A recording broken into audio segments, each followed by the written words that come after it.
ये सारे हक अधिकार हमको हमारे बाबा साहब ने दिया। तब बाबा साहब का जब संविधान लागू हुआ तब जाके सारे हक अधिकार मिले और तब जाके हमको पढ़ने लिखने का आजादी मिला, मुख्य रोड से चलने का आजादी मिला,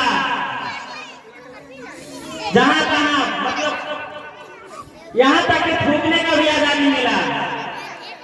गांधी जी नमक के लिए आंदोलन किए, ये तो सब लोग जानते हैं, लेकिन क्या आप लोग जानते हैं कि बाबा साहब ने हम लोग को स्वच्छ पानी पीने का अधिकार नहीं था, तो बाबा साहब ने पानी पीने के लिए भी आंदोलन चलाया था, जिसको कहा जाता है महार आंदोलन, महार सत्याग्रह आंदोलन।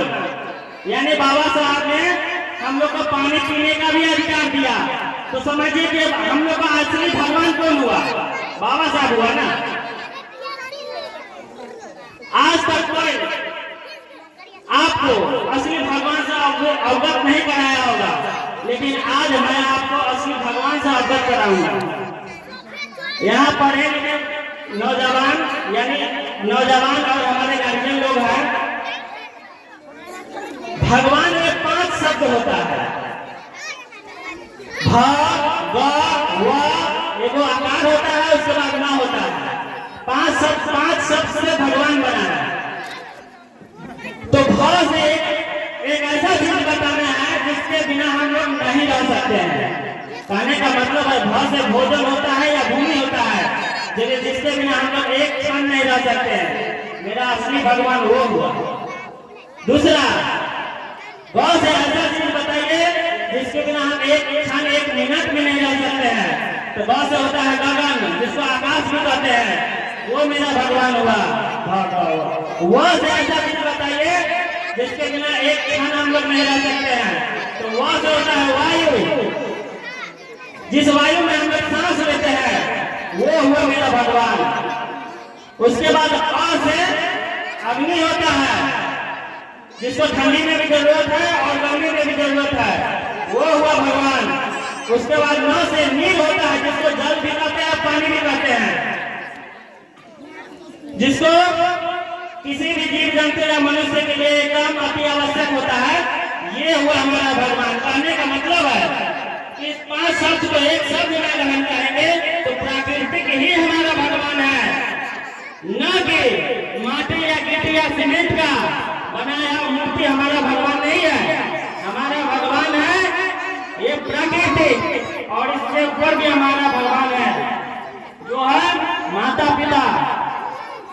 या अपने उद्धार के लिए इस धरती पर लाए तब, या समाज के उद्धार के लिए इस धरती पर लाए तब। मेरा माता पिता भी भगवान है।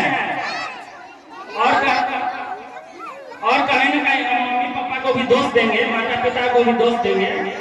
कैसे दोष देंगे कि कहीं पे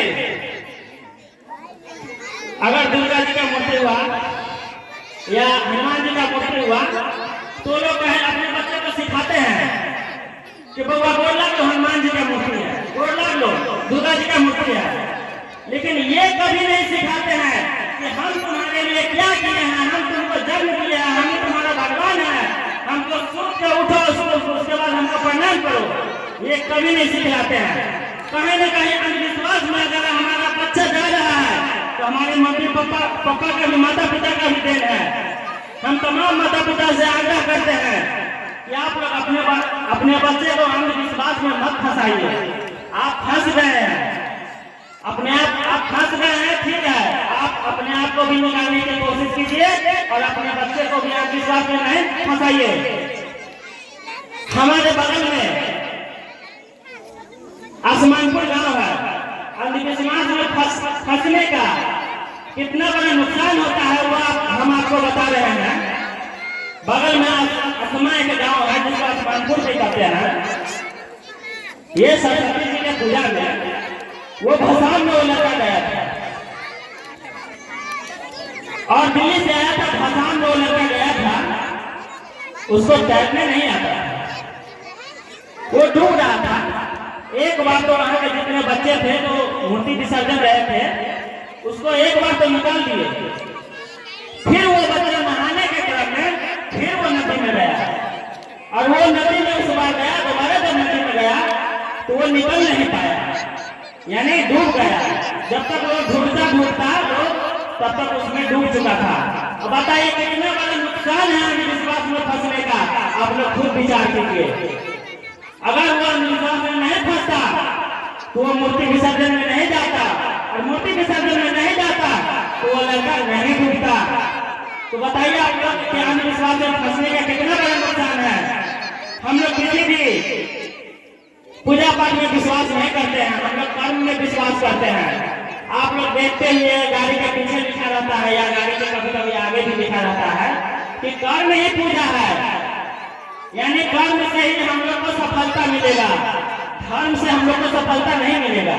अगर धर्म से सफलता मिलता तो हम लोग को बाबा दादा परदादा न जाने कितना साल से तो पूजा पाठ करिए रहा है। कब का एक बिहार का पूरा मालिक बन गया रहता, बिहार का तो छोड़िए एक गांव का भी मालिक बन गया रहता, लेकिन ऐसा नहीं है। धर्म से हम लोग कभी भी उन्नति की ओर नहीं जा सकते हैं, कर्म से हम लोग उन्नति की ओर जा सकते हैं। और कर्म करने के बाद भी अपने पैसे को बचाना सीखिए। अपने पैसे को, गाड़ी कमाई को आप अंधविश्वास में लुटा देते हैं। कहने का मतलब है कि यहाँ से मुजफ्फरपुर मान लीजिए कि ये अगला जो वहाँ ट्रैक्टर लगा हुआ है वो चौक, और वहाँ पे 10 टेम्पो लगा हुआ है। हम 10 पे बैठेंगे तब मुजफ्फरपुर जाएंगे या 1 पे बैठेंगे तब मुजफ्फरपुर जाएंगे। कहने का मतलब है कि 1 पे बैठेंगे तब मुजफ्फरपुर जाएंगे और तभी वहाँ से कोई काम करके हम लोग आएंगे। लेकिन और यही बात हम कहते हैं कि कमाई जब एगो है तो चढ़ावा 25 जगह का ही आप लोग चढ़ाते हैं। अगर कमाई हम लोग का एगो है, चढ़ावा 25 जगह चढ़ाएंगे तो हमारा जिंदगी सफल हो जाएगा, कभी नहीं सफल होगा। ये आप लोग भर में नहीं मत रहिए कि साल में 50 को पबनी त्योहार करेंगे तो हमारा जिंदगी सफल हो जाएगा। आपके गाड़ी कमाई को जो 3% ब्राह्मण है वो जानबूझ के षड्यंत्र करके साल में 50 को पबनी बना के आपके कमाई को इकट्ठा नहीं होने दे रहा है। क्यों? क्योंकि अगर इसको हम एक पबनी करवाएंगे तो ये हमसे मजबूत हो जाएगा, तो बाद में हम ही से लड़ाई करेगा और हम इस पे हुकूमत कैसे जमाएंगे। इसीलिए साल में न जाने 50-60 को पबनी बना दिया है। कभी सोमाली आता है तो कभी बिठेबारी आता है तो कभी कुछ आता है तो कभी रमसन आता है तो कभी चौचन आता है तो कभी गंगा जी आता है तो कभी गणेश जी का पूजा आता है, कभी कुछ आता है तो कभी कुछ आता है। और हमारे समाज बहुत भोले भाले हैं, इस चीज को समझ ही नहीं पाते। क्या आप लोग को पता है कि ये देश किसका है? ये देश हम मूल निवासियों का है। हम इस देश के मूल निवासी हैं। हमको इस देश से